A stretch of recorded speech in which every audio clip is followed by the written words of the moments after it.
Hello student. तो बेटा आज हम लोग यहाँ पे कंप्यूटर अवेयरनेस नीमसेट 2023 का पेपर सॉल्व करने जा रहे हैं। ठीक है, अब की बार का पेपर आप लोगों ने दे दिया है, देख लिया होगा पेपर का क्या स्टैंडर्ड रहा, जैसा आपको पहले भी बताया गया था। बेटा अब की बार पेपर में आपको पता है कि नंबर ऑफ क्वेश्चंस आपके इंक्रीज़ हो गए थे। ठीक है, 10 की बजाय 20 क्वेश्चंस हो गए थे। और मैंने कहा आपसे बोला था कि अब की बार पेपर में आपको बहुत सारी नई क्वेरीज देखने को मिलेंगी। ठीक है, ज़्यादातर क्वेरीज आप लोगों ने अगर ध्यान दिया हो तो हम लोगों ने क्लासरूम में की हुई थी। ठीक है, 17 आउट ऑफ 20 क्वेश्चंस ऐसे थे जो हम लोग बड़े इजीली यहाँ पे अटेम्प्ट कर सकते थे।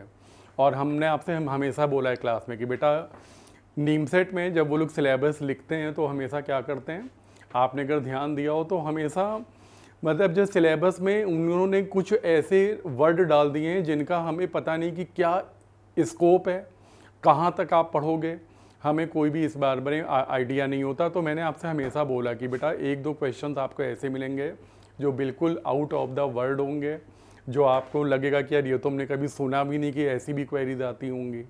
ठीक है, तो ऐसी सिचुएशन रहती हैं। लेकिन पेपर आपका जो है अच्छा था, एक स्टैंडर्ड पेपर था। मतलब ये नहीं कहूँगा कि बहुत ही ईजी था, लेकिन बहुत टफ भी नहीं था। और जो हम लोगों का एक टारगेट था, मैंने हमेशा बोला था कि जब क्वेरीज आपकी 10 क्वेरीज आती हैं तो आप 7 to 8 क्वेरीज बड़े इजीली कर सकते हो जो आपको क्लासरूम में की हुई मिलेंगी। और एक दो क्वेरी मैंने हमेशा आपसे बोला है कि ऐसी होती हैं जो बिल्कुल आउट ऑफ द वर्ड होती हैं। ठीक है, जहाँ पे हम लोग बहुत ज़्यादा कुछ नहीं कर सकते हैं या फिर बहुत टाइम टेकिंग होती है, तो सीधी सी बात है कि उनको हम लोग लीव कर देते हैं। इस पेपर में भी मैं आपको देखिए यहाँ पे सारी क्वेरीज यहाँ पे दिखाऊंगा। जो क्वेरीज नहीं की थी आपने क्लास में वो भी हम लोग यहाँ पे करेंगे। और इसके अलावा आप देखिएगा मैं इनको मार्क भी करूँगा आपको कि कौन सी क्वेरी इजी थी, कुछ मॉडरेट थी और कुछ टफ क्वेरी थी। तो हम लोग ये सारी बातें करते हुए चलेंगे। और जिन लोगों ने पूरे क्लासरूम सेशन जितने भी थ्योरी क्वेरीज जो हम लोगों ने यहाँ क्लासरूम में की हैं, अगर आपने ध्यान से किया होगा तो आई होप कि आपने 13 से लेके 15 के बीच में क्वेश्चन बहुत इजीली कर लिए होंगे। एक और चीज़ यहाँ पे आप लोगों ने ध्यान दिया हो तो प्रीवियस ईयर के क्वेश्चंस खूब रिपीट हुए, और उसमें भी अच्छी बात यह है कि ईयर 2022 के पेयर के जो थे क्वेरीज, ईयर 2022 की मैंने पूरा पेपर आपको क्लासरूम में सॉल्व करवाया था। उसमें आप लोगों ने देखा होगा बेटा कि कई क्वेरीज वही सेम टू सेम रिपीट हुई हैं। कुछ स्टूडेंट आप में ऐसे भी हो सकते हैं जिनको उनका आंसर्स भी याद होगा, तो सीधे मुझे लगा कि सॉल्व भी नहीं करना पड़ा होगा, आपने उनको टिक कर दिया होगा करेक्ट ऑप्शंस को। तो आइए यहाँ पे हम लोग देखते हैं, सारी क्वेरीज देखते हैं बेटा वन बाय वन। ठीक है, शुरू के जो 10 क्वेरीज तो बहुत ही ईजी थी, बूलियन खूब आया है आपका, नंबर सिस्टम भी दिया है उन्होंने, डेटा रिप्रेजेंटेशन के ऊपर जितनी भी बेसिक क्वेरीज हो सकती हैं वो उन लोगों ने दी हैं। तो यानी कि पेपर बहुत अच्छा था। ठीक है, और इसको करना इतना टफ नहीं था। आइए देखते हैं यहाँ पे हम लोग करते हैं स्टार्ट बेटा। तो ये देखिए पहली क्वेरी रिपीटेड क्वेरी है, प्रीवियस ईयर आपने अगर 2022 का पेपर करके गए होंगे तो ये क्वेरी आपको यहाँ पे मिल गई होगी। क्या बोला गया है, थियोरटिकल। और मैंने आपसे कहा था कि बेटा थ्योरी में मेमोरी खूब पढ़िएगा, मैंने आपसे बार बार हर क्लास में यही बोला कि बेटा मेमोरी खूब पढ़िएगा। क्यों? क्योंकि आपको ज़्यादातर क्वेरीज मेमोरी से मिलने वाली हैं। और आपने क्या देखा पेपर में कि सारी क्वेरीज मतलब जो एक तरह से थियोरटिकल क्वेरी उन्होंने मेमोरी बेस्ड दे दी। तो पहली क्वेरी आपकी की हुई है already, the time required for fetching and execution of one machine instruction is 4 options हैं। इसमें कुछ देखना ही नहीं है आपको, सीधा आंसर याद होना चाहिए जो आपका था CPU साइकिल। ठीक है, इसके बाद चलिए सेकंड क्वेरी देखते हैं।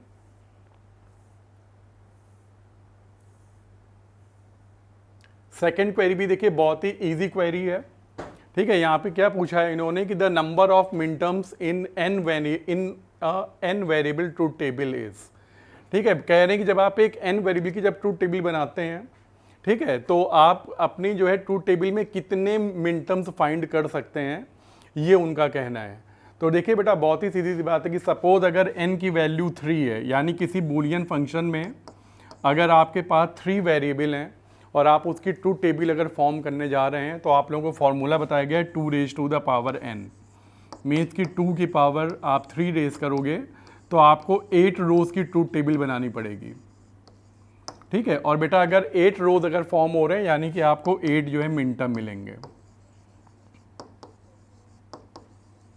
आप 8 मिन टर्म या 8 मैक्स टर्म जो भी क्वेरी में पूछा गया हो वो आप यहाँ पे फाइंड आउट कर सकते हैं। तो यहाँ पे भी बेटा क्वेरी बहुत ही इजी थी। आप जो है सिंपली अपने जो है ऑप्शन को टिक कर सकते हैं, 2 raise to the power n, option C was there. Okay, now we move to the next query. अगली क्वेरी भी बेटा हम लोगों ने यहाँ पे क्लास में की हुई है, और अगर आपको याद हो तो मैंने सबसे लास्ट क्लास में भी यही चीज़ आपको बताई थी। सबसे जो लास्ट क्लास आपका जो है जब एग्ज़ाम था नेमसेट का, तो सेम यही क्वेरी मैंने बताई थी कि कैसे आप इसको सॉल्व करते हैं, और इसका फॉर्मूला भी बताया गया था। क्वेरी क्या है कि the maximum and minimum value representing in signed 16 bit two's complement representation are.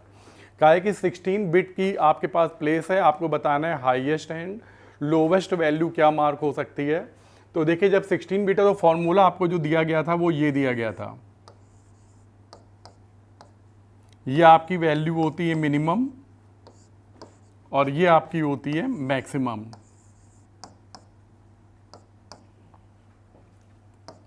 ठीक है, मैक्सिमम वैल्यू आपकी पॉजिटिव में होती है, मिनिमम वैल्यू आपकी निगेटिव में होती है। एन की वैल्यू देखिए क्या दे रखी है यहाँ पे 16 बिट, यानी कि आपको जो मिलने वाली हैं वैल्यूज़ वो ये मिलने वाली हैं 2 रेज़ टू द पावर 15 से लेके -2 रेज़ टू द पावर 15 -1। और जब आप ये कैलकुलेट करोगे तो आपको यहाँ पे जो आंसर मिलने वाला है नंबर 4 पे -32,678 टू 32,767। ठीक है, ये आप यहाँ पे करेंगे तो आप देखिए आपको यही सेम आंसर्स यहाँ पे मिलने वाले हैं। ठीक है, तो ये भी बहुत सिंपल वाली जो है क्वेरी की कैटेगरी में इसको मैं प्लेस करूँगा। इसके बाद आगे चलिए देखते हैं नेक्स्ट क्वेरी, जो कि बेटा बड़ी लॉजिकल क्वेरी है। ठीक है, और इसके लिए आपको जो है देखिए यहाँ पे जो आंसर्स हैं इनको अगर आप देखोगे तो एक चीज़ समझ जाओगे कि they are gate related query. ठीक है, कि आपको अगर गेट की नॉलेज होनी चाहिए प्रॉपर। तो क्या पूछा है, अ bulb in a staircase has 2 switches. One switch is at the ground floor and the other one is at the first floor. The bulb can be turned on and also can be turned off by any of the switches. Irrespective of the state of the other switch, the logic of the switching of the bulb resemble.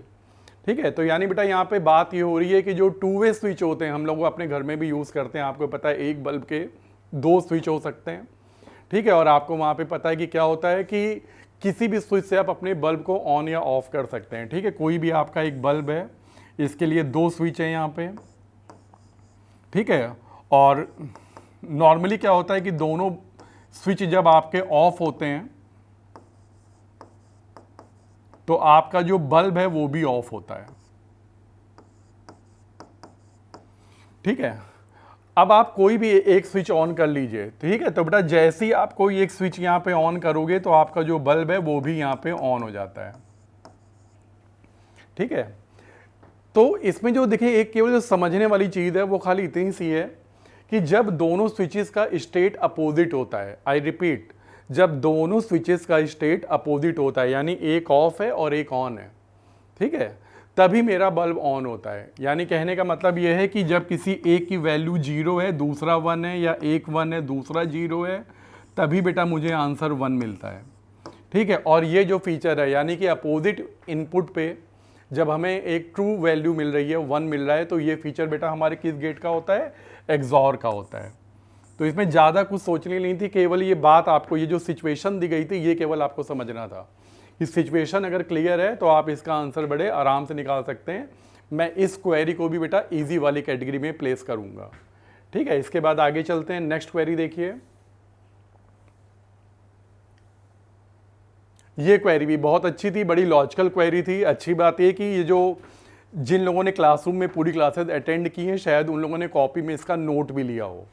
ठीक है, ये query मुझे बहुत अच्छी लगी paper की। क्यों अच्छी लगी? क्योंकि इसमें कोई कैलकुलेशन नहीं थी, ये आपकी बिल्कुल एक नॉलेज बेस्ड क्वेरी थी कि जब हम लोग जब थ्योरी पढ़ते हैं तो कोई चीज़ क्यों हो रही है, क्यों की जाती है, जब हम लोग ये बातें करते हैं तो बहुत सारी बातें सुनने के बाद आपके माइंड में रह जानी चाहिए। क्योंकि मुझे ये भी पता है कि ये चीज़ मैंने क्लासरूम में खूब अच्छे से बताई है। ठीक है, काफ़ी बच्चे बैठते हैं क्लासरूम में, कुछ लोगों ने अपनी कॉपी में नोट किया होगा, कुछ लोगों ने नहीं नोट किया होगा, और ये वो चीज़ है जो हमारे माइंड से निकल जाती है। ठीक है। लेकिन मैं इसको हमेशा बताता हूँ हर क्लास में जब भी मैं पढ़ाता हूँ आपको data representation of the integer values. तो बेटा जो होल नंबर होते हैं उनका जो रिप्रेजेंटेशन होता है तो उसमें हम बताते हैं कि बेटा जो इंटीजर वैल्यूज़ हैं they are represented by using 3 method, sign magnitude है, वंस कॉम्प्लीमेंट है एंड टूस कॉम्प्लीमेंट है। और जब हम आपको एक मेथड से दूसरे मेथड में लेके जाते हैं तो ये भी बताते हैं कि पहला वाला क्यों नहीं अच्छा है या पहले वाले की क्या लिमिटेशन है, हम क्यों सेकंड मेथड अडॉप्ट करने जा रहे हैं। और यहाँ पे जो क्वेरी है वो भी इसी बारे में है कि what is the potential problem of one's complement representation of number. जब हम आपको ये बताते हैं कि बेटा हम one's complement and two's complement में इंटीजर वैल्यूज़ को रिप्रेजेंट करते हैं तो हम आपको ये बताते हैं कि इनकी नीड क्यों पड़ती है, क्योंकि जब निगेटिव नंबर्स होते हैं तो उनको हम लोग वंस एंड टूस कॉम्प्लीमेंट में रिप्रेजेंट करते हैं। सवाल ये कि दो मेथड हैं, once complement and two's complement, तो हम क्यों वंस कॉम्प्लीमेंट का यूज़ ना करें और क्यों हमारा जो प्रोसेसर है वो टूस कॉम्प्लीमेंट मेथड को यूज़ करते हैं। आखिर क्या प्रॉब्लम है कि वंस कॉम्प्लीमेंट यूज़ नहीं होता, टूस कॉम्प्लीमेंट यूज़ होता है हमारे कंप्यूटर में। तो इसका रीज़न मैं आपको पूरा बताता हूँ हमेशा हर क्लासरूम में। तो यहाँ पे वो रीज़न बड़ा अच्छे से लिखा हुआ है, बहुत ही क्लियर लिखा हुआ है। और उसका जो रीज़न है वो है नंबर 2 कि there are 2 different representation of zero. कि बेटा यहाँ पे जीरो के जो है 2 रिप्रेजेंटेशन होते हैं वंस कॉम्प्लीमेंट में। कैसे,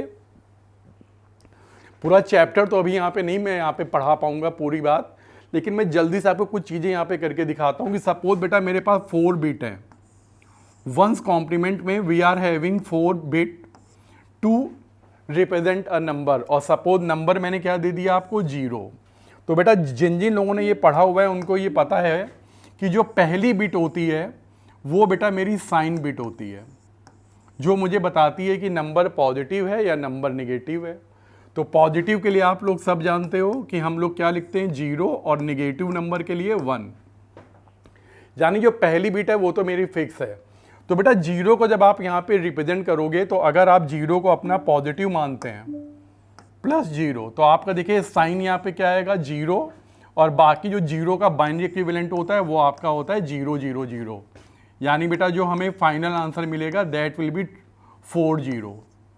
ठीक है। अब लेकिन क्या प्रॉब्लम है कि बेटा जो 0 है वो तो ऐसा नंबर है जो कि अनसाइंड नंबर है, ठीक है ना, ना पॉजिटिव की कैटेगरी में जाता है ना निगेटिव की कैटेगरी में। तो अब ये हो सकता है कि कोई कहे कि नहीं भैया हमें पॉजिटिव नहीं, हमारा 0 निगेटिव है। तो अगर आपने कहीं अपना 0 निगेटिव मान लिया तो बेटा अब आपको अपने पूरे नंबर का क्या करना पड़ेगा, वंस कॉम्प्लीमेंट निकालना पड़ेगा। तो देखिए आपकी साइन बिट हो जाएगी 1 और बाकी तीनों 0 भी 1 हो जाएंगे। तो यानी अब आपका जो आएगा रिजल्ट वो क्या आएगा 4 1।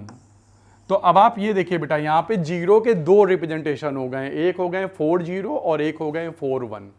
तो ये प्रॉब्लम आती है। और ये प्रॉब्लम क्यों आती है, साइन बिट के रीज़न से। क्यों, क्योंकि हमारे पास एक साइन बिट है जहाँ पे मुझे बताना कंपल्सन है कि जो है कि नंबर पॉजिटिव है या नंबर नेगेटिव है। और यही प्रॉब्लम बेटा हमारी टूस कॉम्प्लीमेंट में जाके सॉल्व हो जाती है। ठीक है, अगर हम लोग जब ये चीज़ करेंगे तो हम लोग यहाँ पे देखेंगे, लेकिन अभी मैंने ये चीज़ आपको बता दी कि आखिर प्रॉब्लम क्या आती है। तो मेन प्रॉब्लम ये है कि यहाँ पे 0 के 2 रिप्रेजेंटेशन होते हैं, it is the main problem. और इसीलिए बेटा हम लोग यहाँ पे क्या यूज़ करते हैं, टूस कॉम्प्लीमेंट का यूज़ करते हैं। इसके बाद आइएगा अगली क्वेरी, ये थोड़ा हम लोगों के आउट ऑफ सिलेबस थी, अगर आपने ध्यान दिया हो। ये हमारा फाइल मैनेजमेंट सिस्टम में आता है। ठीक है, ये हम लोगों ने क्लास में नहीं कर पाए थे, आपको पता होगा। ठीक है, हालांकि जो मैंने आपको शीट्स दी थी उनमें ये था, कहीं पे मैं बात नहीं कर पाया था, लेकिन अगर आपने पढ़ी होंगी शीट तो आपको इसके आंसर ज़रूर यहाँ पे मिल जाएंगे। यहाँ पे बात हो रही है कि यार wrong sentence related to FAT32 and NTFS file system. ठीक है बेटा, तो ये FAT32, फैट का क्या फुल फॉर्म है, फाइल एलोकेशन टेबल, और NTFS क्या है आपका, न्यू टेक्नोलॉजी फाइल सिस्टम।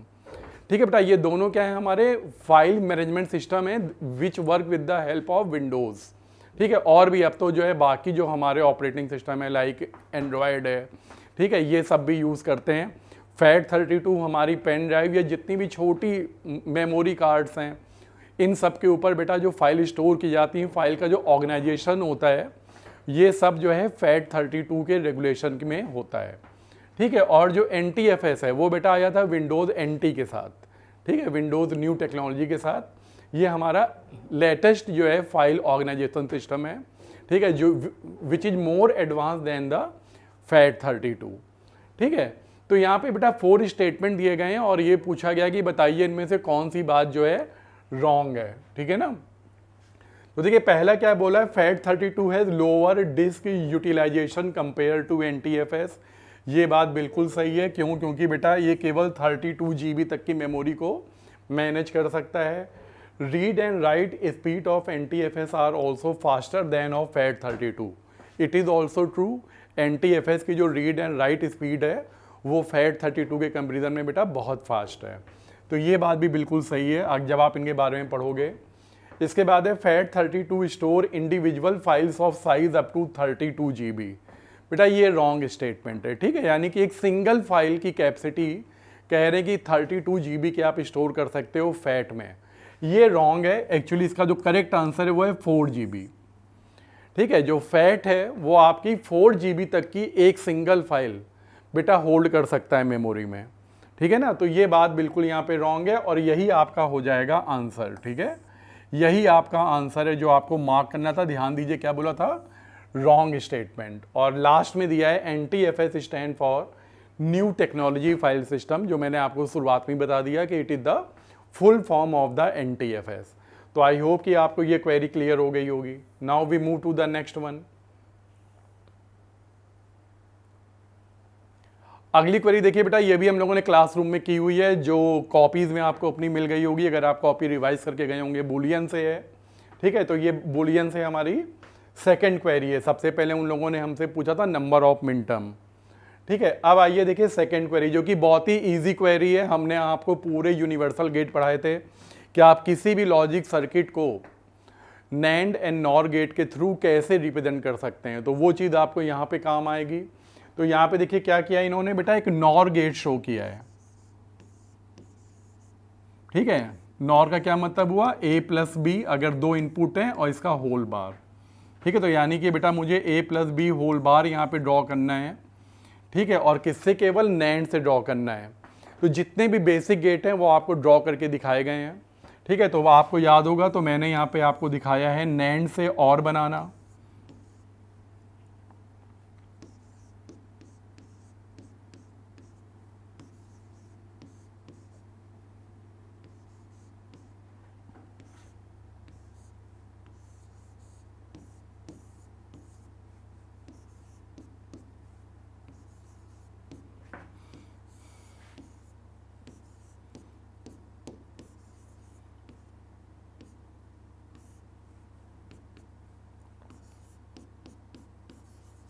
ये देखिए, ये हम आपको सिखाते हैं हमेशा। क्या चीज़ है ये आपका, आपने 3 NAND गेट का यूज़ किया A+B यानी कि OR गेट फाइंड करने के लिए।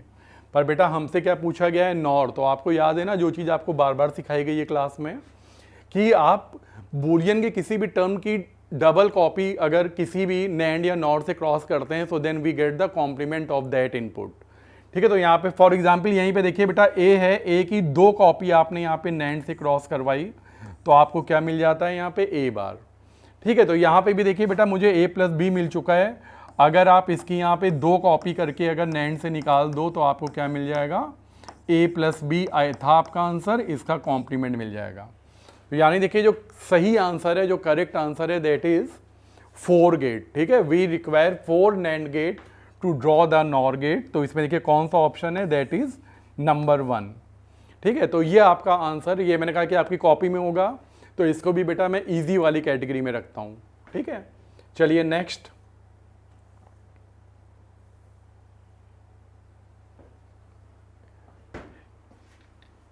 एक्सपेक्टेड क्वेरी थी नेक्स्ट वाली, आप देख सकते हैं, आपसे बताते हैं कि बूलियन में क्या क्या चीज़ें आनी हैं। तो आपको मैंने पहले ही बताया था कि बेटा बूलियन में आपको क्या मिलने वाला है, एक तो के मैप मिलने वाला है। तो देखिए के मैप की प्रॉब्लम है, और जहाँ तक मुझे याद आ रहा है कि ये भी आपकी प्रीवियस ईयर क्वेरीज में आ भी चुकी है, ठीक है। मुझे श्योर नहीं है, लेकिन मुझे ऐसा लगता है कि जब मैंने प्रीवियस के पेपर करवाए हैं तो ये क्वेरी आपकी की हुई है, क्योंकि आंसर कुछ जाना पहचाना सा लग रहा है, ठीक है। तो चलिए इसको जल्दी से ड्रॉ करके देख लेते हैं क्या आंसर आ रहा है। तो एक के मैप बनाना है जिसमें SOP का टर्म दे रखा है और PQRS 4 बेटा मेरे पास वेरिएबल हैं, तो इनको हम लोग यहाँ पे ड्रॉ कर लेते हैं।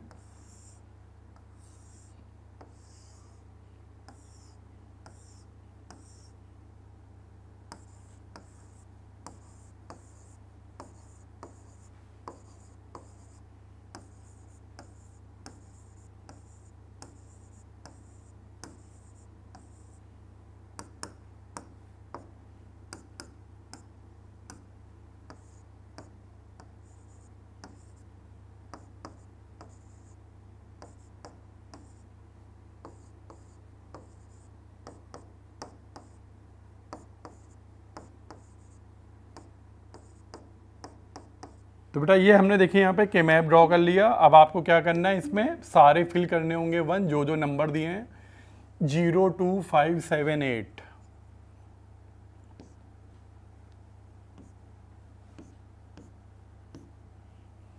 Ten 13 15, 10 13 and 15। और क्या बोला है बेटा, the min term 2 7 8 and 13 are don't care term. 2 7 8, ठीक है, आपका ये जो 2 है, 7 है, 8 है और 13 है, they are the don't care term, और यहाँ पे 1 भी है। तो बेटा यानी इसका कोई मीनिंग ही नहीं है, क्योंकि हमें तो सारे 1 कवर करने ही करने हैं, ठीक है कि नहीं। तो ये सीन यहाँ पे बेटा क्रिएट किया इन्होंने। और अब इसमें क्या करना है, हमको बनाने होंगे ग्रुप। तो चलिए बनाते हैं, ग्रुप्स भी यहाँ पे बना लेते हैं। तो देखिए 4 1 तो आपको यहीं पे दिख रहे हैं, तो ये हमको ड्रॉ करने ही करने हैं। फिर ये 4 कॉर्नर, तो अगर आपको ये याद है तो 4 कॉर्नर बड़े इजीली आप यहाँ पे ड्राइव कर सकते हो, ठीक है। डोंट केयर टर्म को अगर आप ड्रॉप करने की कोशिश करोगे तो फिर बेटा पेयर बनाने पड़ेंगे आपको, ठीक है, और वो पेयर भी इजीली यहाँ पे नहीं बन पा रहे हैं। अगर आप ट्राई करिए तो हमारे पास जो फाइनल अच्छा जो एक ऑप्शन है, अगर, क्योंकि बेटा मुझे अपने लेफ्ट डायगोनल वाले 1 तो कवर करने ही हैं, और उनको अगर आपको क्वेड में कन्वर्ट करना है तो फिर मुझे जितने भी डोंट केयर टर्म दिए हैं वो मुझे यूज़ करने पड़ेंगे क्वेड बनाने के लिए। अगर आप इनको हटा दो तो आप देखो फिर ये जो 4 1 है इनको आप यहाँ पे कवर भी नहीं कर पाओगे, ठीक है कि नहीं। एक पेयर बनाना भी हमारे लिए टफ हो जाएगा। तो इसलिए मैं इन सबको यहाँ पे कवर करूँगा, मैं 2 क्वेड बनाऊँगा।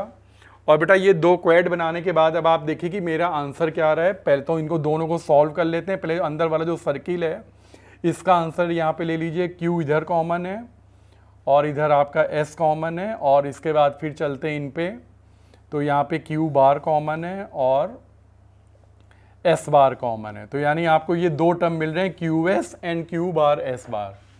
तो देखिए कोई ऐसा आंसर मिल रहा है, यस। तो देखिए आपका ये जो ऑप्शन बी है इट इज़ करेक्ट, ठीक है। तो ये भी बहुत ही ईजी वाली कैटेगरी में रखूँगा, थोड़ा सा टाइम लेगी इसमें। आपको देखिए तेज काम करना आना चाहिए, क्योंकि आपके लिए देखिए टाइम भी बड़ा इंपॉर्टेंट है। पर ये क्वेरी बहुत ही ईजी वाली कैटेगरी में, देखिए के मैप में क्वेरी बहुत ईजी होती हैं, तो इसमें हमें बहुत ज़्यादा टाइम नहीं। तो इसमें देखिए जो ऑप्शन अपने आंसर में आप 3rd नंबर वाला टिक करेंगे, बी को।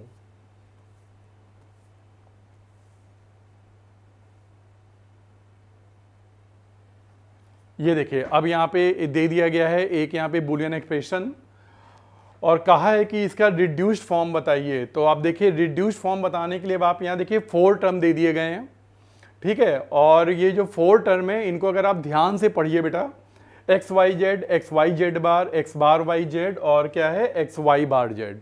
तो ये जो टर्म्स यहाँ पे दे रखे हैं अगर आप देखिए तो ये सारे मिन टर्म्स हैं 3 वेरिएबल के। मैं क्यों बोल रहा हूँ, ये आपकी जो एक्सप्रेशन है ये कैनोनिकल फॉर्म में है, यानी कि अपने मोस्ट एक्सपेंडेड फॉर्म में है।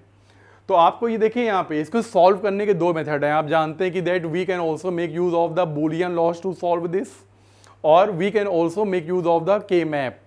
इसमें जिसमें आप ज़्यादा कंफर्टेबल हो आप वो यूज़ कर सकते हो, ठीक है। देखिए इसके जब आप इसको बुलियन लॉ से सॉल्व करोगे तो भी आपको वो आंसर मिल जाएगा, और अगर आप इसको के मैप में डाल दोगे तो भी आपको आंसर मिल जाएगा। तो जिसमें आप फास्ट हो, जिसमें आप ज़्यादा अपने ऊपर कॉन्फिडेंट हो, आप वो मेथड यहाँ पे यूज़ करिए। फॉर एग्जाम्पल मुझे ऐसा लगता है कि इसको मैं के मैप से ज़्यादा तेज कर सकता हूँ, ठीक है। तो मैं क्या करूँगा, मैं यहाँ पे 3 वेरिएबल का के मैप यहाँ पे ड्रॉ करूँगा जल्दी से, ठीक है। के मैप बेटा मैं यहाँ पे ड्रॉ कर लेता हूँ। एक वेरिएबल आपका x है जो बेटा मैंने रो पे ले लिया, और सेकंड वेरिएबल है yz, ये मैंने कॉलम पे ले लिया, ठीक है। 0 0 0 1 11 और 10। और अब आप देखिए यहाँ पे आपको सेल की नंबरिंग करने की भी कोई ज़रूरत नहीं है। मैंने आप लोगों को सिखा रखा है कि अगर कैनोनिकल फॉर्म में अगर कोई एक्सप्रेशन हो तो आप इसको सीधे अपने के मैप के अंदर प्रोजेक्ट कर सकते हैं कि कहाँ पे 1 आना है। ठीक है, तो इस काम के लिए मैं यहाँ पे सीधे इनको प्लेस करूंगा। जैसे देखिए पहला है आपका एक्स वाई जेड, यानी एक्स वाली रो एंड वाई जेड वाला कॉलम, तो आपका 1 यहाँ पे आ जाएगा। एक्स वाई जेड बार, तो ये आपका यहाँ पे एक 1 आ जाएगा। एक्स बार वाई जेड, एक्स बार वाली रो और वाई बार जेड वाला कॉलम, एक्स बार वाली रो एंड वाई जेड वाला कॉलम, ये आपका यहाँ पे आ जाएगा। और लास्ट है आपका एक्स वाई बार जेड, यानी एक्स पे वाई बार जेड ये। तो देखिए ये बेटा आपके 4 1 यहाँ पे आ गए हैं।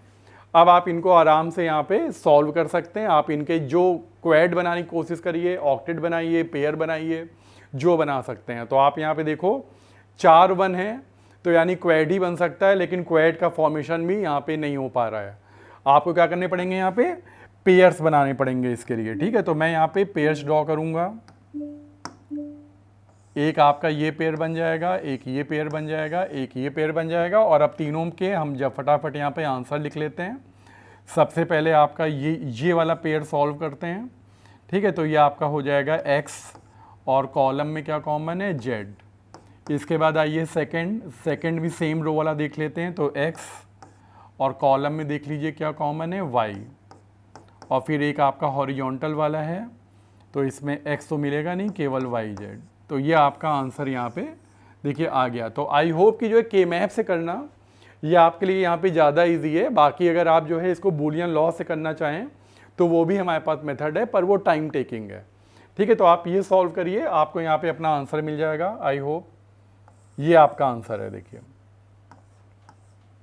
ठीक है, तो आई होप ये क्लियर हो गया। और आपको ये मैं बता दूं कि ये लोग यहाँ पे क्या आपको शो कर रहे हैं, ये बेटा आपका हाफ एडर का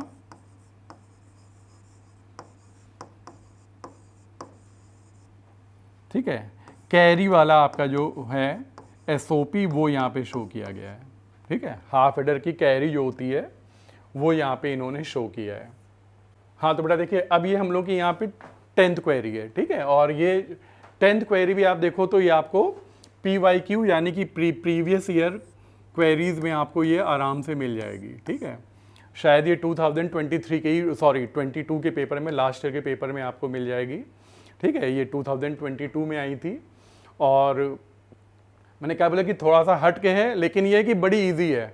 इसका फॉर्मूला मैंने, अगर आप लोगों ने क्लासरूम की है या अभी जल्दी वाली क्लासेस की हैं, मैंने सारे पेपर करवाए, हर क्लास में एक एक पेपर बेटा मैंने आपको करवा दिया था।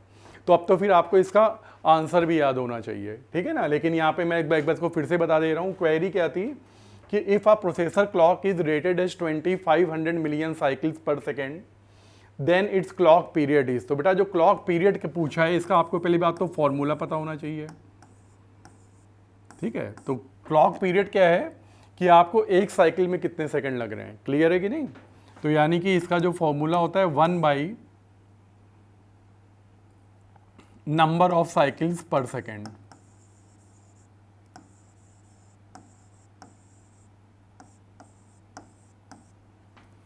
ठीक है, तो आइए यहाँ पे देखते हैं। तो बहुत ही ईजी है, आपको बस खाली फॉर्मूला प्लेस कर देना है। 2500 मिलियन दे रखा है, हमको इसको सेकंड में कन्वर्ट करना पड़ेगा। ठीक है ना, मिलियन साइकिल्स है तो 2500 मिलियन साइकिल्स हैं, तो इसको हमको बेटा कन्वर्ट करना पड़ेगा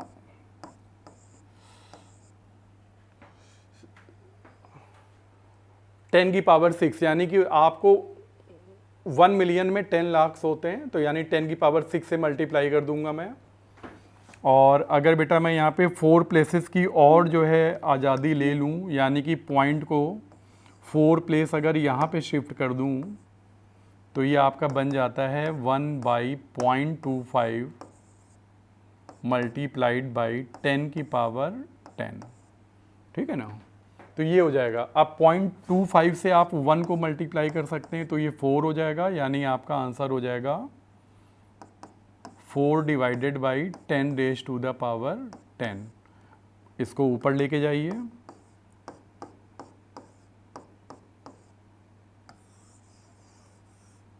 ठीक है, तो देखिए आपको यहाँ पे आंसर ये मिल जाएगा। ठीक है, देखिए यहाँ पे पावर पॉजिटिव थी, इसको जब ऊपर शिफ्ट करेंगे तो पावर आपकी ये निगेटिव में कन्वर्ट हो जाएगी। ठीक है, तो 4 × 10⁻⁻⁻⁻⁻, ये आंसर यहाँ पे है नंबर 2 पे। ठीक है, आई होप ये आप समझ गए होंगे। इसमें खाली आपको फॉर्मूला याद होना बहुत इंपॉर्टेंट है, ये फॉर्मूला याद रहना चाहिए।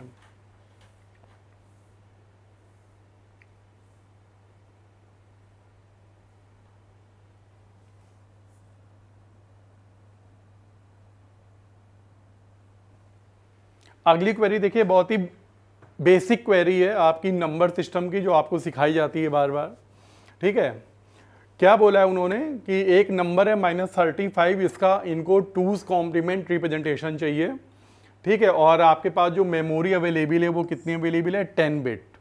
ठीक है, तो 10 बिट में आपको एक नंबर का 2's कॉम्प्लीमेंट यहाँ पे शो करना है। नंबर निगेटिव है, ध्यान रखिए, यानी आपको 2's कॉम्प्लीमेंट करना पड़ेगा। याद है ना क्या बोला गया है कि 2's कॉम्प्लीमेंट या 1's कॉम्प्लीमेंट, इन सब में, या फिर साइन मैग्नीट्यूड, इन सब में खास बात क्या है कि बेटा पॉजिटिव नंबर के साथ आपको कुछ नहीं करना पड़ता। जो पॉजिटिव नंबर हैं उनको तो आप क्या करते हैं, सीधे उनका खाली जो बाइनरी एक्विवेलेंट आता है वो नोट कर दीजिए, खाली नंबर ऑफ बिट पूरी कर लीजिए, कंप्लीट कर लीजिए। ठीक है, लेकिन जो निगेटिव नंबर है उनके साथ थोड़ी प्रॉब्लम है, क्या कि उनको आपको कन्वर्ट करना पड़ता है, उनको आपको 1's कॉम्प्लीमेंट या 2's कॉम्प्लीमेंट में बेटा कन्वर्ट करना पड़ेगा। ठीक है, तो आइए देखते हैं कैसे होगा। तो नंबर दिया है -35, तो पहला काम तो आपको बेटा क्या करना है कि जो नंबर है 35, इसका आप सबसे पहले बाइनरी इक्विवेलेंट फाइंड आउट कर लीजिए।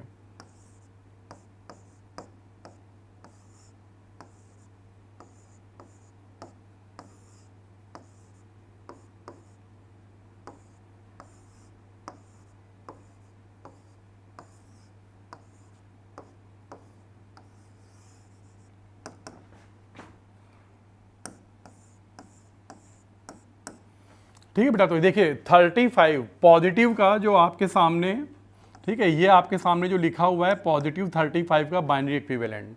ठीक है, अगर आपको इसको मेमोरी में रिप्रेजेंट करना होता तो आप देखिए कि आपका जो आंसर आया है बेटा ये आपका 6 बिट का है। ठीक है, आप ध्यान दीजिए, इसकी जो लेंथ है दैट इज 6 बिट, पर हमारे पास मेमोरी में कितनी बिट है, 10 बिट। तो अब आप क्या करोगे, पहले तो इसका साइज कंप्लीट करो। तो ये देखिए, इसके आगे बेटा मैंने 4 जीरो ऐड कर लिए, तो ये हो गया मेरा पॉजिटिव 35 का 2's कॉम्प्लीमेंट रिप्रेजेंटेशन।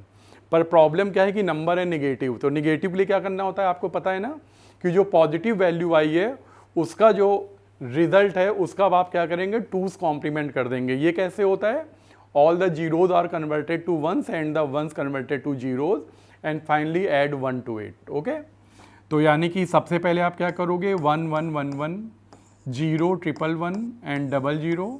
अब इसमें आप एक 1 और ऐड कर दीजिए to get your final answer. ठीक है बेटा, तो ये आपका आंसर है 4 1 0 0 1 1 0 1। तो इस क्वेरी में खास बात यह है कि बेटा इसमें अगर आप लोग ध्यान से अपनी जब शीट देखोगे या पेपर देखोगे तो इसमें एक जो है प्रॉब्लम ये आई थी कि C and D both the options are correct.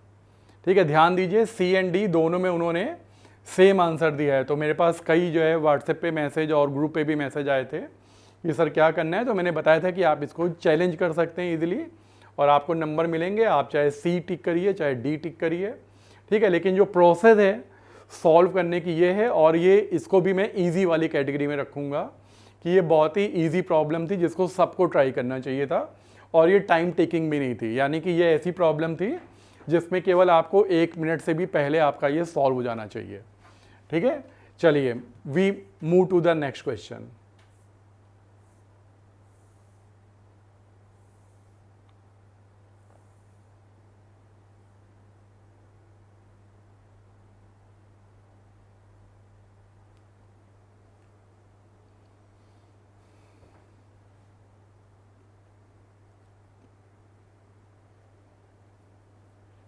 Okay बेटा, ये जो क्वेरी है यहाँ पे भी देखिए क्या है, एक हम लोग को बूलियन एक्सप्रेशन दी गई है और हमसे पूछा गया है the minimum sum of product form of F as.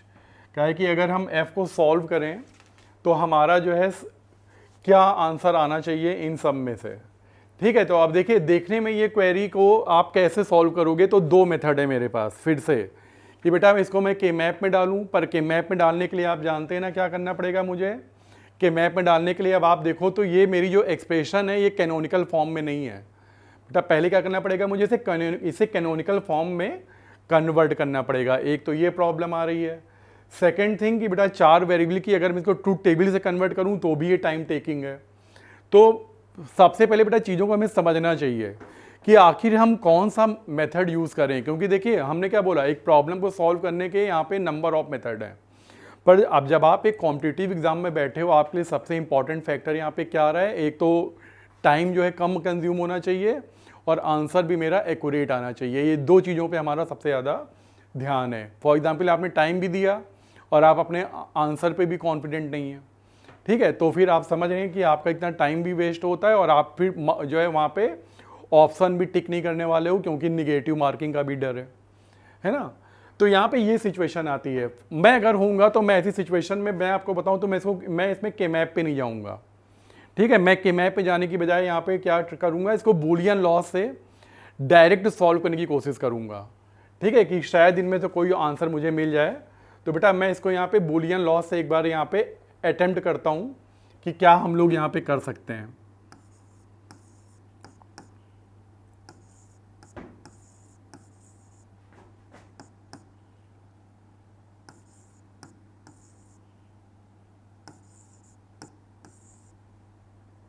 मैंने आपको बताया कि चीज़ों में कॉमन निकालने की कोशिश करिए।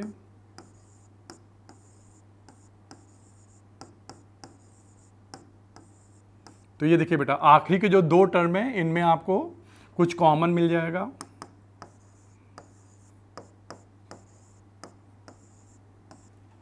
r plus are bar drop हो जाएगा, r plus S will be the answer.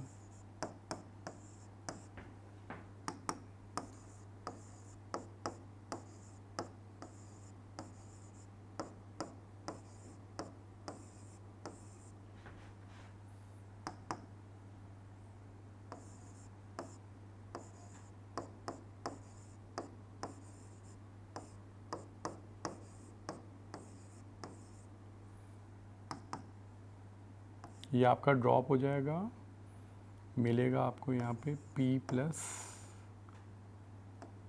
Are.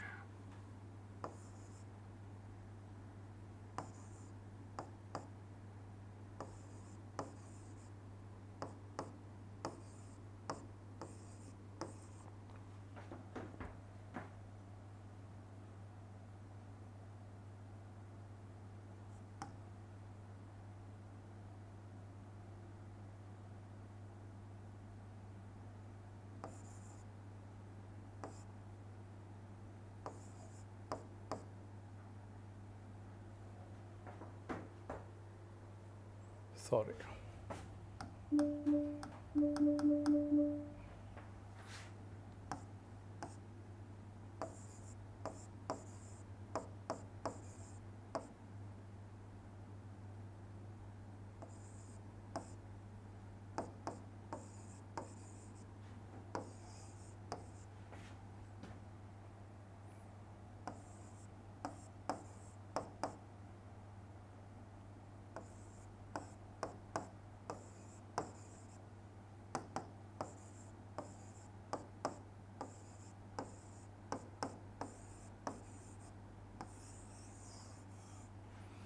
तो देखिए बेटा मेरा ये आंसर आया यहाँ पे। पहले हम चेक कर लेते हैं कोई आंसर मैच कर रहा है कि नहीं। यस, तो आपका बेटा ए वाला आंसर यहाँ पे मैच कर रहा है।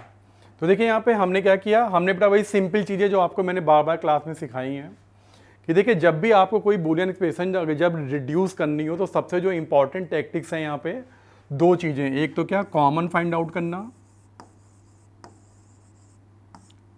डिस्ट्रीब्यूटिव लॉ का अच्छे से यूज़ आना चाहिए आपको,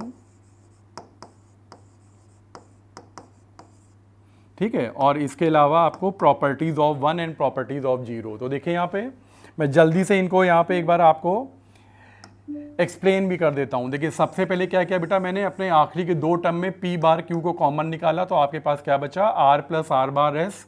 इसको जब आप सॉल्व करोगे r plus are bar S को, तो आप यहाँ पे डिस्ट्रीब्यूटिव लॉ का यूज़ करेंगे, ठीक है। r को पहले r बार से ऐड करिए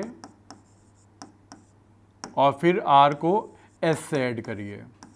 तो आपको पता है r प्लस आर बार 1 होता है, ड्रॉप हो जाएगा, बाकी क्या बचेगा आपके पास, r प्लस एस, ठीक है। तो ये देखिए यहाँ पे r plus are bar S r plus S में कन्वर्ट हो गया। अब आप बाहर वाले टर्म p बार q को पहले r से फिर एस से मल्टीप्लाई करिए तो आपको मिल जाएगा P bar Q R and P bar Q S. P Q आपका ऐसे ही रखा हुआ है। अब आप अपने फर्स्ट और सेकेंड टर्म में बेटा क्यू को कॉमन निकाल लीजिए तो क्या बचेगा, P plus P bar R. ठीक है, P plus P bar R में फिर आप यही सेम अप्लाई करिए, आपको क्या मिल जाएगा, पी प्लस आर, और पी को फिर क्यू से मल्टीप्लाई करिए और क्यू को आर से, आपको ये दो टर्म यहाँ पे मिल जाएंगे। अब देखिए इसके बाद क्या किया फिर बेटा, मैंने पहले और थर्ड टर्म के ऊपर से बेटा मैंने क्यू कॉमन निकाल लिया और ये जो क्यू बार था वो लास्ट में चला गया। तो फर्स्ट और थर्ड में से कॉमन निकालिए क्यू, तो आपके पास बचेगा पी प्लस पी बार एस। पी प्लस पी बार आपका ड्रॉप हो जाएगा, पी प्लस एस आपके पास बचेगा। ठीक है, और अब इसके ऊपर फिर से एक बार जब आप डिस्ट्रीब्यूटिव लॉ अप्लाई करोगे तो आप देखिए आपको सीधे अपना आंसर यहाँ पे मिल जाता है। तो आई होप कि ये आपका जो मेथड है ये थोड़ा सा फास्ट है, अगर आप इसको कैनोनिकल फॉर्म में कन्वर्ट करें, ठीक है, और इसके बाद फिर कैनोनिकल फॉर्म में कन्वर्ट करने के बाद इसको फिर के मैप में डालें तो आई थिंक कि वो आपका और ज़्यादा टाइम कंज्यूम करने वाला है। तो ये जो क्वेरी है इसको बेटा मैं कहूँगा कि थोड़ी सी मॉडरेट क्वेरी है क्योंकि टाइम टेकिंग है ना, तो इसको मैं इजी वाली कैटेगरी में नहीं रखता।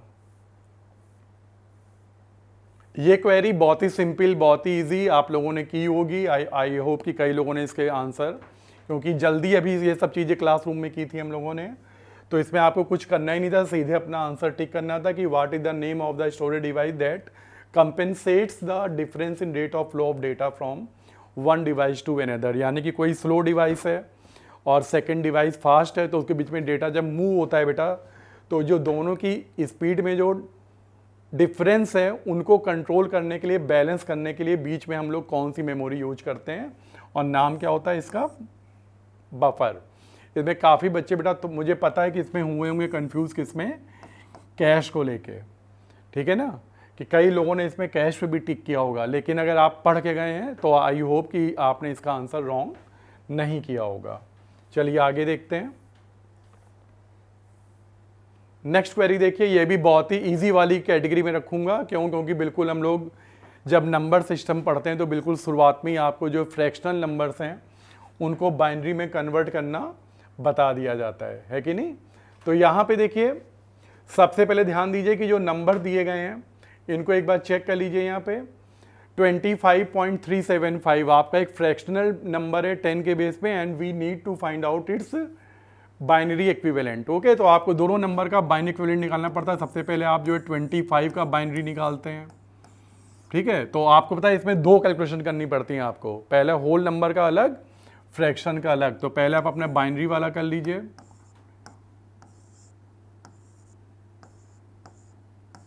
नंबर को आप करते जाते हैं डिवाइड और अपने रिमाइंडर्स को साइड में लिखते जाते हैं। तो देखिए जो 25 है, 25 का जो बाइनरी इक्विवेलेंट है वो आ चुका है मेरे पास 11001। इसके बाद आइए, तो ये हो गया मेरा 25 का 11001। तो आप देखिए 1101 ये भी है, 1101 ये भी है, यानी कि ये दो ऑप्शन तो गए, ठीक है आपका, यानी जो आंसर है वो सेकंड और ए और डी में से कोई होगा। सेकंड है आपका फ्रैक्शनल नंबर 0.375। तो इसके बारे में क्या सिखाया गया है आपको कि आप इसको 2 से मल्टीप्लाई करते जाएंगे जब तक आपका फ्रैक्शनल पार्ट 0 ना हो जाए। तो चलिए काम शुरू करते हैं और अपने इंटीजर पार्ट को सेपरेट करते जाते हैं।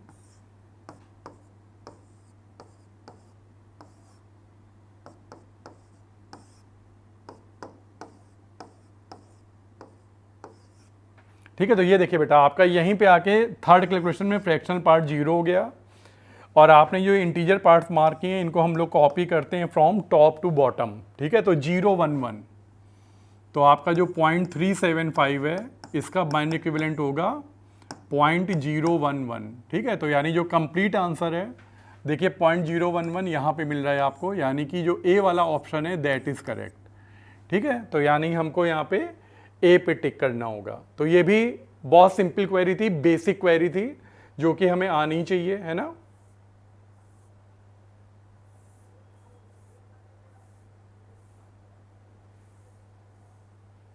अगली क्वेरी भी बहुत ही बेसिक क्वेरी है और आप लोगों को मैंने एग्जाम के पहले कहा था कि इस टेबल को जरूर पढ़ के जाना। बेटा मैंने आपको एक शेयर की थी यहाँ पे शीट, उसमें मैंने बता रहा था जब ये पोर्शन आया था मैंने कहा था कि रजिस्टर्स के बारे में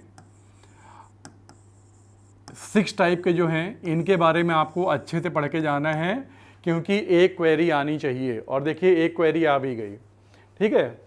और बहुत ही सिंपल क्वेरी थी कि यहाँ पे आपसे खाली पूछा ये बताइए कि उस मेमोरी रजिस्टर का नाम बताइए जहाँ पे आपका नेक्स्ट अगला इंस्ट्रक्शन जो है प्लेस किया जाता है। तो जैसे ही आप इतना पढ़ते हैं तो आपको पता है कि अगर आपको याद है, अगर आपने देखा है, तो आपको कोई कुछ नहीं करना था। आपका जो आंसर है पहला वाला है program counter. Program counter is used to keep the track of the address of the memory location where the next instruction is located। तो ये काम होता है, ये आपको यहाँ पे सीधे टिक करना था, इसमें कोई प्रॉब्लम नहीं थी। इसको मैं सिंपल बोलूँगा। ये क्वेरी जो बिल्कुल आपके लिए आउट ऑफ सिलेबस थी, ठीक है ना, मैंने कहा था कि 1-2 क्वेरी जो आउट ऑफ द वर्ड आती हैं ये उनमें से ही है, ठीक है। देखिए यहाँ पे एक न्यूमेरिकल, और ज़्यादातर बेटा ये आपके जो होती हैं क्वेरीज आपकी ये न्यूमेरिकल की फॉर्म में होती हैं, ठीक है ना। न्यूमेरिकल में ही ज़्यादा ऐसी क्वेरी दी जाती है। एक आध क्वेरी जो कि ये एक ऐसी क्वेरी है जिसको कि आप क्या मतलब कि जो हायर लेवल के जो इंजीनियरिंग के पेपर हैं वहाँ पे आपको दी जाती है। फॉर एग्जांपल ये क्वेश्चन शायद गेट में आया है, इसरो में भी आया है, तो ये इन सब जगह पे ये क्वेरीज यहाँ पे ऑलरेडी अपीयर हुई है, ठीक है। यहाँ पे जो पूछा गया है TLB टैग, TLB आपकी जो मेमोरी होती है बेटा, एक्चुअली कौन सी मेमोरी होती है? कैश मेमोरी होती है, ठीक है, कैश मेमोरी होती है। और कैश मेमोरी आप जानते ही हो क्या है, आपके जो है प्रोसेसर और मेन मेमोरी के बीच का पार्ट होता है। आपका प्रोसेसर जितना भी डेटा फेच करता है, ठीक है, तो उनके लिए ये लॉजिकल एड्रेस क्रिएट करता है, ठीक है। और उस लॉजिकल एड्रेस में कई पार्ट होते हैं, ठीक है, यानी कि मेन मेमोरी से जहाँ से डेटा हमें पिक करना है, ठीक है, तो वहाँ पे उसका पेज नंबर क्या है, इंडेक्स क्या है, ये सारी चीज़ें होती हैं, ठीक है। जैसे फॉर एग्जांपल आपके पास एक जो बुक होती है, ठीक है, तो बुक के जो बिगिनिंग में आपको एक इंडेक्स दिया जाता है जहाँ पे हमें पता है कि कौन सा पेज पे कौन से कंटेंट हैं, कौन सा चैप्टर किस पेज पे स्टार्ट हो रहा है। ऐसी बेटा यहाँ पे भी होता है कि जो कैश मेमोरी होती है इसके पास पूरी एक फाइल एलोकेशन टेबल होती है जहाँ पे वो क्या करता है कि जो भी कंटेंट, ठीक है, जो भी एक इंस्ट्रक्शन जो आपका एग्जीक्यूट होने वाला है ये वहाँ की जो है मेमोरी को मैनेज करता है, ठीक है। या बार बार जो मेमोरी एक्सेस करनी है, मुझे फ्रीक्वेंटली एक्सेस करनी है, उन मेमोरी एड्रेस को अपने पास रखता है और ये हेल्प करता है मेन मेमोरी से डेटा फेच करने में। ये है कैश मेमोरी कहानी। कुछ थ्योरेटिकल पूछ रहे थे तो अच्छी बात थी, लेकिन यहाँ पे लोगों ने क्या किया, सीधे में न्यूमेरिकल दे दिया, यानी कि हमें कैश मेमोरी की पूरी वर्किंग पता होनी चाहिए, जो हम लोगों ने यहाँ पे रेयरली करते हैं, ठीक है ना। लेकिन तब भी इसका जो सॉल्यूशन है वो आपको मैं बता दे रहा हूँ। क्या बोला है, CPU generate 32 bit virtual addresses, यानी कि बेटा CPU के पास जो है 32 बिट हैं, ठीक है, डेटा को रिप्रेजेंट, एक जो है एड्रेस को रिप्रेजेंट करने के लिए। अब एक एड्रेस कैसे फॉर्म होता है मैं बता दूं, ये आपका 3 पार्ट में होता है। सबसे पहले होता है आपका पेज ऑफसेट, ठीक है, फिर आपके पास होता है TLB टैग, नहीं सॉरी TLB टैग इधर है,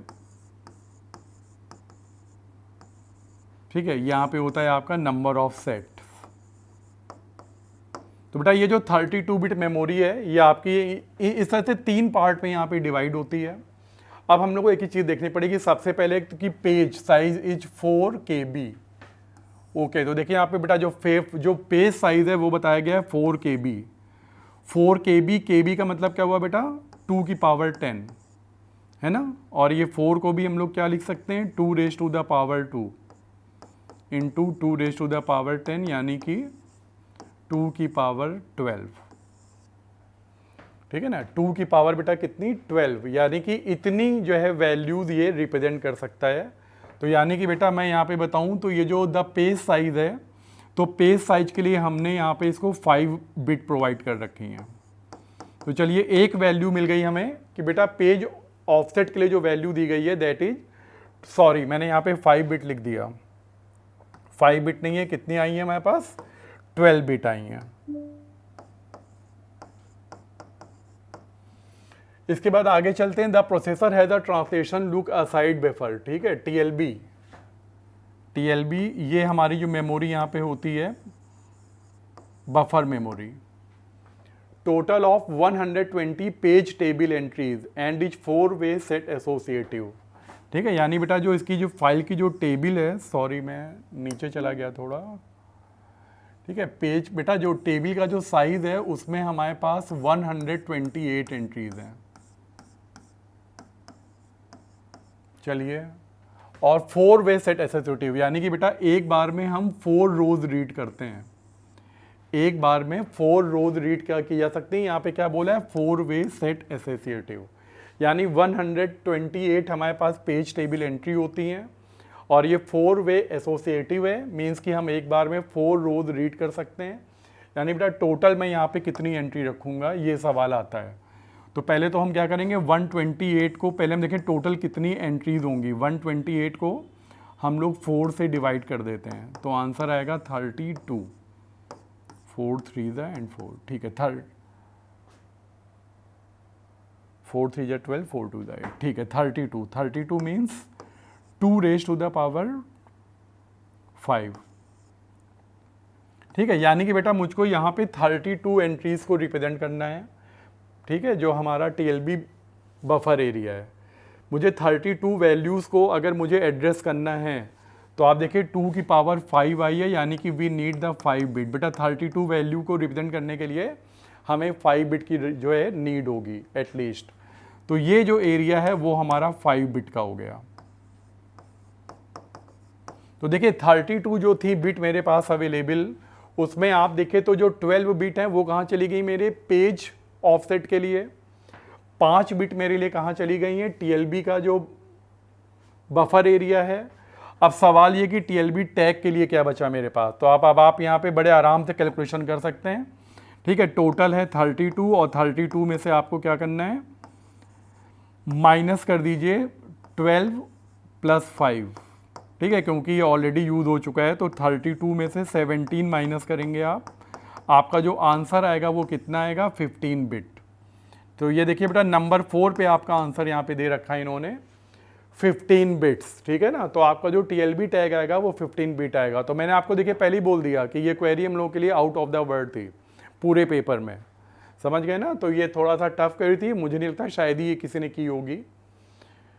इसके बाद आगे चलते हैं, फिर से देखिए वही थोड़ा सा आगे मैंने कहा था ना कि ज़्यादातर क्वेरीज आपको मेमोरी बेस्ड ही मिलती हैं। तो यहाँ पे एक आर्किटेक्चर के बारे में बात हो रही है, वॉन न्यूमैन आर्किटेक्चर। तो बेटा जो पुराने ज़माने के जो सिस्टम थे हमारे, एडवैक, एडसैक, बिगिनिंग स्टार्टिंग में, ठीक है, तो उनमें जो आर्किटेक्चर यूज़ होता था वो यही मॉडल यूज़ होता था, वॉन न्यूमैन का 1945 का।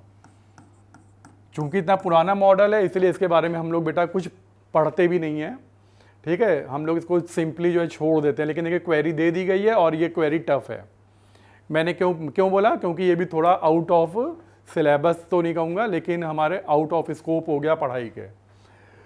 तो यहाँ पे 4 लाइनें दी हैं, आप समझ सकते हैं, अगर आपने इसको पढ़ा है तो इसका आंसर आप दे सकते हो। लेकिन वॉन न्यूमैन के बारे में जो हम लोगों ने पढ़ा है उसमें केवल सबसे जो मेन पॉइंट आता था, यानी हमारे जो टीचर बोलते थे किताबों में आप देखो तो सबसे मेन चीज़ वो लोग ये बोलते थे कि यहाँ पे ये लोग डेटा एंड कमांड, यानी जो एग्जीक्यूटेबल जो कमांड्स होते हैं, ये लोग क्या करते हैं कि इस काम के लिए आपको पता है जितने भी मॉडर्न सिस्टम है सब में अलग अलग लाइन्स होती हैं।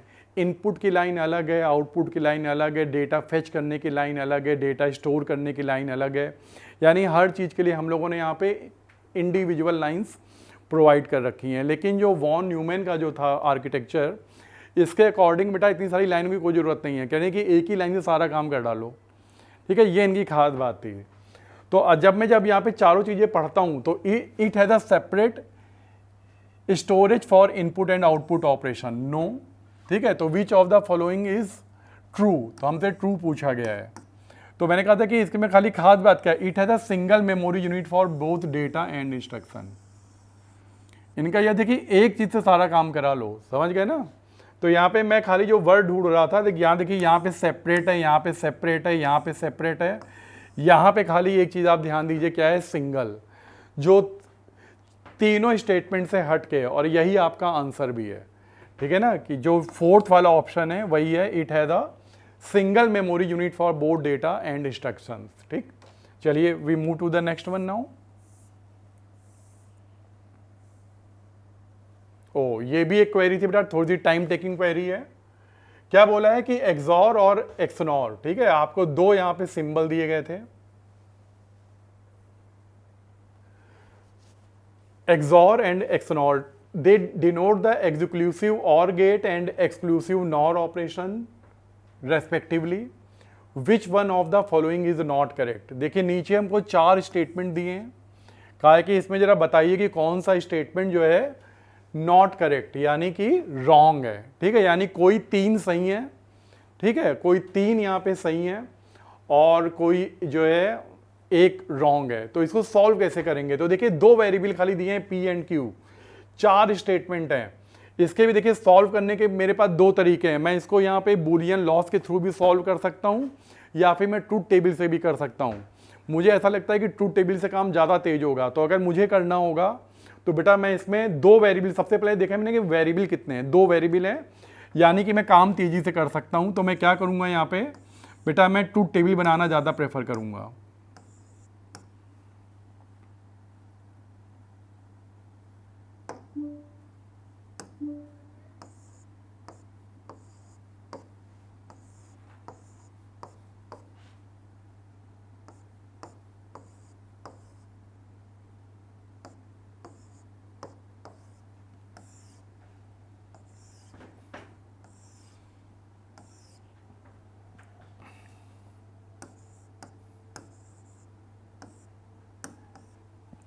अब बेटा मैं सबको सॉल्व करता हूं। सबसे पहले देखिए ये, ठीक है, सबसे पहले बेटा P बार एक्सॉर Q बार, यानी कि बेटा मुझे इन दोनों कॉलम के बीच में, थर्ड एंड फोर्थ कॉलम के बीच में मुझे क्या करवाना है। एक्सॉर का बड़ा सिंपल रूल होता है कि बेटा जब अपोजिट इनपुट होते हैं तो आंसर 1 होता है, ठीक है, और एक्सनॉर में क्या होता है, जब सेम इनपुट होते हैं तब आंसर 1 होता है। बस खाली इतनी सी बात आपको याद रखनी है। तो देखिए P बार एंड Q बार, सबसे पहले मैं यहाँ पे P बार और Q बार की अगर बात करूँ तो करवा लीजिए। यहाँ पे जब अपोजिट इनपुट है तभी आंसर 1 होगा, यानी कि मेरा जो आंसर है वो ये आएगा। फिर क्या पूछा है, P एक्सनॉर Q, यानी कि फर्स्ट और सेकंड में जहाँ पे सेम इनपुट है वहाँ पे आंसर 1 आएगा, बाकी जगह 0 आएगा। तो अब आप ये देखिए क्या कि क्या ये लेफ्ट और राइट साइड आपके मैच कर रहे हैं? बिल्कुल भी नहीं। आप ध्यान दीजिए, यानी मेरा ए वाला ऑप्शन रॉन्ग है। तो बेटा यानी कि यहाँ पे काफ़ी बच्चे क्या करेंगे, बहुत खुश हो जाएंगे, बहुत खुश हो जाएंगे कि अरे वाह मेरा तो आंसर पहली बार में ही आ गया कि ये रॉन्ग स्टेटमेंट है। सही है ना, यानी कि BCD सही होने चाहिए। तो चलिए अच्छी बात है, अगर आपने ए को टिक कर दिया है आप आगे जा सकते हैं। लेकिन मैं यहाँ पे पूरी क्वेरी करके दिखा रहा हूँ, जरा ध्यान से देखिएगा।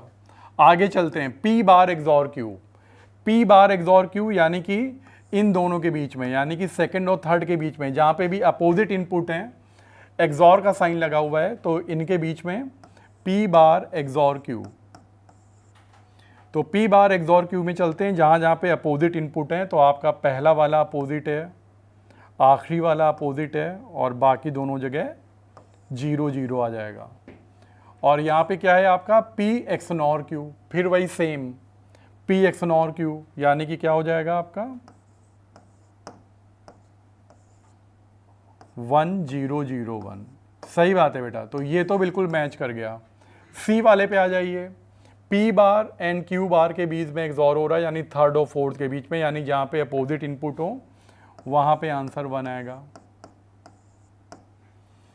तो अपोजिट इनपुट यहाँ पे चेक कर लीजिए, P बार और Q बार के बीच में वही आपका सेकंड और थर्ड है, यानी ये आंसर हो गया 0 1 0 1। और फिर क्या बोला है, P और Q के बीच में एक्सॉर,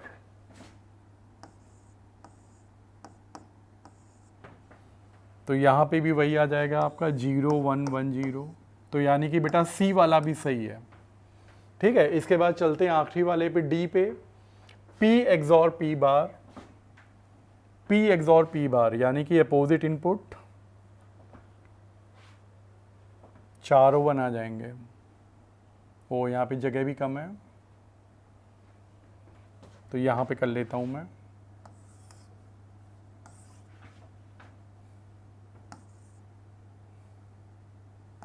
P XOR P बार।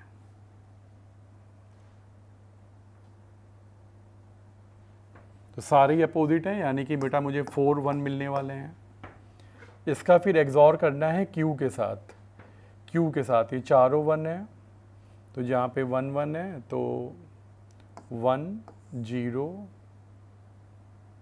1 0, ये मेरा आंसर आएगा इसका लेफ्ट साइड का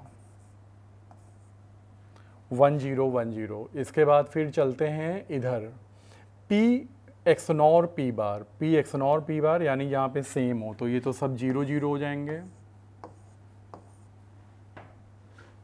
और इसका फिर हमें XNOR करना है Q बार के साथ, यानी जब सेम इनपुट होंगे तब मेरा आंसर 1 आएगा। तो सेम इनपुट पे सारे 0 हैं, यानी कि एक यहाँ पे 1 आएगा और एक यहाँ पे 1 आएगा, बाकी सब क्या हो जाएंगे 0 0। तो इसका जो आंसर आया है राइट वाला वो ये आया है। तो बेटा ज़रा दोनों को आपस में कंपेयर करिए, they are also not matching, यानी कि मेरा जो डी वाला ऑप्शन है वो भी रॉन्ग है, डी वाला जो ऑप्शन है वो भी बेटा रॉन्ग है। तो अब यहाँ पे देखिए मामला फंस जाएगा, आप बात समझ रहे हैं।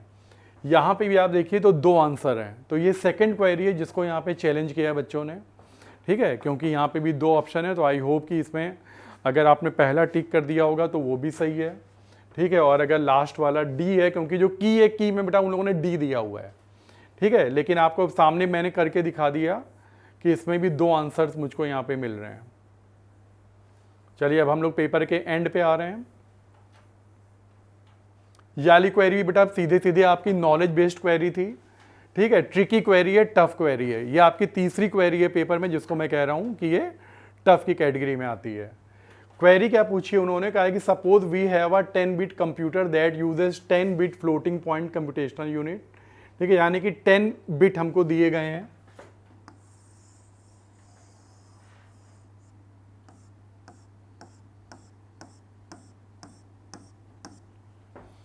ठीक है, 10 बिट दिए गए हैं। उसमें क्या बोला गया है कि एक तो आपके पास साइन बिट है, ठीक है, तो पहला तो एक तो हो गया मेरे पास ये साइन बिट। उसके बाद फिर क्या बोला है 5 एक्सपोनेंट बिट है, तो ये आपके 1 2 3 4 5 यहां तक आपको क्या दिया गया है एक्सपोनेंट बिट है। और लास्ट में 4 जो है फ्रैक्शन बिट है। तो आपको पता है कि बेटा IEEE स्टैंडर्ड में आप लोगों को मैंने क्या सिखाया था, सेम, कि 3 पार्ट होते हैं। सबसे पहले होता है sign bit, S stand for sign, E stand for exponent और M स्टैंड फॉर मैंटीसा और फ्रैक्शन पार्ट, ठीक है। तो देखिए मेमोरी का जो डिवीजन हुआ है वो ऐसे हुआ है, कहा है कि the representation for positive infinity, समझ गए आप, कहा है कि इन्फिनिटी का बताइए रिप्रेजेंटेशन, तो आप जानते हैं ये कैलकुलेट तो हो नहीं सकता, ठीक है। इसमें क्या है, ये भी आपकी पूरी एक नॉलेज बेस्ड क्वेरी है। तो देखिए ये एक टेबल है IEEE में, अगर हम सिंगल प्रिसिशन यहाँ पे हमको 8 बिट दिए जाते हैं एक्सपोनेंट के लिए, ठीक है, और 13 बिट दिए जाते हैं हमको, ठीक है, सॉरी 23 बिट दिए जाते हैं फ्रैक्शन के लिए, ठीक है। वहाँ पे क्या होता है 8 बिट एक्सपोनेंट के लिए, 23 बिट फ्रैक्शन के लिए और 1 बिट साइन के लिए, ये सिंगल प्रिसिशन में होता है। तो वहाँ की टेबल के हिसाब से अगर आप चलिए तो देखिए यहाँ पे बताते हैं वो लोग कि पॉजिटिव या निगेटिव जो इन्फिनिटी है वो कैसे रिप्रेजेंट होती है, ठीक है। तो यहाँ पे बताया गया है 255, ठीक है ना, 8 बिट में, यानी बेटा आप समझ रहे हैं 2 रेज़ टू द पावर 8 की जो मैक्सिमम वैल्यू आप स्टोर कर सकते हो, ठीक है, मैक्सिमम वैल्यू क्या स्टोर कर सकते हो 255, और इसका जो रिप्रेजेंटेशन है वो क्या है 1 1 1 1 1 1, ठीक है, 8 टाइम्स 1, यानी कि बेटा इसका जो एक्सपोनेंट पार्ट होता है वो पूरा क्या होना चाहिए 1 होना चाहिए इन्फिनिटी के लिए। आप और भी कहीं पढ़ोगे तो आपको ये बताया जाएगा कि इन्फिनिटी में क्या होता है, एक्सपोनेंट पार्ट आपका पूरा 1 होता है और जो फ्रैक्शन पार्ट है वो आपका 0 होता है, यानी कि ये आपका बिल्कुल सेट आंसर है, ठीक है ना, कि 5 1 एंड 4 0। पॉजिटिव कहा है उन्होंने, तो पॉजिटिव के लिए अब आप समझ रहे हैं साइन यहाँ पे कौन सा देना पड़ेगा मुझे, साइन बिट पे 0। तो ये बेटा मेरा यहाँ पे आंसर आ गया। तो अब आपको अपने इस आंसर से चेक करना है कि कौन सा आंसर मेरा मैच कर रहा है। तो देखिए 0 5 1 एंड 4 0, तो आप देखेंगे तो बेटा जो ऑप्शन ए है ये मेरा मैच कर जाएगा यहाँ पे। तो आई होप ये आपको क्लियर हो गया होगा, ठीक है। इसके बाद और ये भी मैंने कहा था कि ये भी क्वेरी हट के है, it is not easy one. आखिरी क्वेरी भी ट्रिकी है, ठीक है, आखिरी क्वेरी को भी मैं यहाँ पे ट्रिकी वाली कैटेगरी में रखूँगा। अगर आपने ऐसी क्वेरीज पहले कर रखी, देखिए फॉर्मूला बड़ा इजी है इसका, ठीक है, यानी कि अगर आपने पहले नहीं भी कर रखा हो तो भी कुछ लोग इसको यहाँ पे ट्राई कर सकते थे, ठीक। फॉर्मूला बड़ा इजी है, देखिए क्या बोला, how many 32K into 1 RAM chips are needed to provide a memory capacity of 256 kilobyte. कहा है कि भैया हमको 256 किलोबाइट मेमोरी चाहिए और मेरे पास जो रैम है उनका साइज बताया है कि 32 किलोबाइट इंटू 1 साइज की मेरे पास रैम चिप्स हैं, ठीक है। तो बताओ कितनी रैम चिप चाहिए मुझको इतनी मेमोरी क्रिएट करने के लिए। तो यानी बहुत ही ईजी है, टोटल जो मेमोरी है, ठीक है, टोटल जो मेमोरी है 256 किलोबाइट, उसको हमें क्या करना है 32 बिट की से डिवाइड कर देना है। पर क्या ये इतना ही ईजी है, ठीक है, तो बेटा नहीं, ये इतना ही ईजी नहीं है। अब इसके आगे हमें चाहिए नॉलेज। फॉर्मूला तो मैंने लिख दिया कि मुझे 256 किलोबाइट मेमोरी चाहिए और 32 किलोबाइट की मेरे पास चिप है, पर इसके आगे कहानी अब शुरू होती है। आप ध्यान से पढ़िए, यहाँ पे केवल 32 किलोबाइट नहीं लिखा हुआ है, इसके आगे कुछ और भी लिखा हुआ है, इंटू 1। ये क्या चीज है, बिट। ये जो 1 है पता क्या है आपकी, बिट है, ठीक है, यानी कि एक एक बिट के मेमोरी स्लॉट हैं उसमें और टोटल मेमोरी कितनी है 32 किलोबाइट। तो बेटा अब आपको क्या करना पड़ेगा कि ये जो मेमोरी है ना 32, इसको आपको बिट में कन्वर्ट करना पड़ेगा, क्योंकि किलोबाइट लिखा था। तो किलोबाइट को आप कैसे कन्वर्ट करोगे, इस पूरी मेमोरी को आपको पता है 1 किलोबाइट में 1024 बाइट होते हैं, ठीक है ना। तो ये आपका हो गया बाइट में, ठीक है, तो ये आपका पूरा जो है बाइट में कन्वर्ट हो गया। और अब इसको आपको क्या करना पड़ेगा, अच्छा इंटू 1, तो वो तो पहले से ही आपकी जो है उसमें है ही है बिट में। अब इसके आगे चलिए, जो आपको मेमोरी क्रिएट करनी है वो देखिए 256 किलो बाइट्स। यहाँ पे देखिए, यहाँ पे इंटू 1 नहीं लिखा है, क्या लिखा है बाइट्स, और जो नीचे वाली मेमोरी है वो किस में है, बिट में है। तो बेटा अब अपनी ऊपर वाली मेमोरी को भी क्या करेंगे आप, बिट में कन्वर्ट करेंगे। कैसे कन्वर्ट करेंगे, 256 किलो बाइट है तो इसको पहले 1024 से मल्टीप्लाई करिए, तो ये आपका किस में आ गया, बाइट्स में आ गया, ठीक है। अब आप क्या करिए, इसको देखिए ये आया है बाइट्स में, पर हमें क्या करना है, इसको बिट में कन्वर्ट करना है, ठीक है। तो आप क्या करिए, इसको 8 से और मल्टीप्लाई करिए। पता है ना क्यों 8 से मल्टीप्लाई कर रहे हैं, क्योंकि मेमोरी दी गई है बाइट्स में, और ऊपर देखिए यहाँ पे इंटू 1 के आगे कुछ नहीं लिखा है, मैंने पहले बता दिया कि वो क्या है, बिट है। तो देखिए आपके सामने फॉर्मूला आ गया है, बस इसको कैलकुलेट कर लीजिए, आपको अपना आंसर मिल जाएगा। 1024 ऐसे ही चला जाएगा, 8 4 जा 32, 4 6 जा 4 4 जा, तो देखिए आपका जो आंसर है वो कितना आ जाएगा, 64। यस, तो आपका देखिए यहाँ पे जो थर्ड ऑप्शन है that is the correct option. तो ये बेटा हमारी यहाँ पे सारी क्वेरीज हो गई, पेपर आपने देख लिया पूरा कंप्लीट, आपको बेटा मैंने सारी क्वेरीज करा दी। आई होप आपको समझ में आ गया होगा और हेल्प मिलेगी। तो देखिए मैंने बुक क्या आपसे बताया था कि पेपर का पैटर्न चेंज हो चुका है, आप जानते हैं नंबर ऑफ क्वेरीज बढ़ गई हैं, तो अब आपका जो है पढ़ाई का स्कोप भी, पढ़ाई भी अब थोड़ी अलग तरीके से करनी पड़ेगी। आप देख रहे हैं ना सारे टॉपिक कवर किए उन्होंने, बूलियन से लेकर नंबर सिस्टम में कोई टॉपिक नहीं छोड़ा है उन्होंने, न्यूमेरिकल्स भी दिए हैं। लेकिन मैंने क्या बोला कि अगर आप क्लासरूम में सीरियस रहे हैं, आपने पूरी अच्छे से पढ़ाई की होगी, तो आई होप कि आप में से कई लोगों ने इसमें 14 से 15 क्वेरीज, क्योंकि जो नॉर्मल जो एवरेज जो रिव्यूज़ है बच्चों के, कि ज़्यादातर सबने बेटा 12 से 15 के बीच में क्वेरीज की हैं, ठीक है। तो यही मेरा भी आइडिया है कि मतलब अगर आपने पूरी क्लास अच्छे से की होगी तो आपने भी आराम से जो है 15 से लेके जो है 16 तक आपने आराम से कवर कर सकते थे। तो चलिए इन्हीं चीज़ों को हम लोग यहाँ पे आगे कंटिन्यू करेंगे, मिलते हैं जल्दी से अगले वीडियो में फिर। ओके, चलिए, थैंक यू वेरी मच।